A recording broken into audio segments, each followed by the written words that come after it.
Vadodara નિઝામપુર road નજીક રખડતા ઢોરના કારણે થયેલા અકસ્માતમાં નવો વળાંક સામે આવ્યો। સીસીટીવી ફૂટેજમાં સ્પષ્ટ જોવા મળે છે કે રસ્તા પર અચાનક પશુ આવી જતા સંદીપ નેગી નામના યુવકનો અકસ્માત થયો અને તેનું મોત નીપજ્યું। પરંતુ ચોંકાવનારી વાત એ છે કે ફતેગંજ પોલીસે મૃતકને આરોપી તરીકે દર્શાવ્યો। પોલીસની એફઆઈઆર મુજબ સંદીપે બેફામ વાહન હંકારતા ડિવાઈડર સાથે અથડાઈ મોતને ભેટ્યો હતો। પરંતુ હવે સીસીટીવી ફૂટેજમાં સ્પષ્ટ દેખાઈ રહ્યું છે કે અકસ્માતનું મુખ્ય કારણ રખડતા પશુઓ હતા। તેમ છતાં પોલીસે પશુપાલક સામે ફરિયાદ કરવાના બદલે મૃતક સંદીપને દોષિત ગણાવ્યો, ત્યારે પોલીસની કામગીરી સામે પ્રશ્ન ઉઠી રહ્યા છે।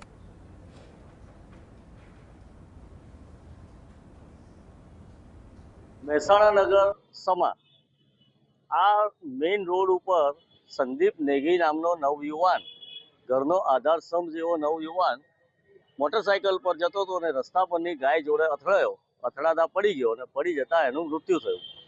હવે જ્યારે એની ફરિયાદ નોંધાઈ, પોલીસની એફઆઈઆર નોંધાઈ, ત્યારે પોલીસની એફઆઈઆર જોતા એમણે મૃતક સંદીપ નેગીને આરોપી લખેલો છે કે આરોપી સંદીપ નેગી છે અને બેદરકારીથી ચલાવતા ગુજરી ગયો છે, અકસ્માત થયો છે અને પડી ગયો છે।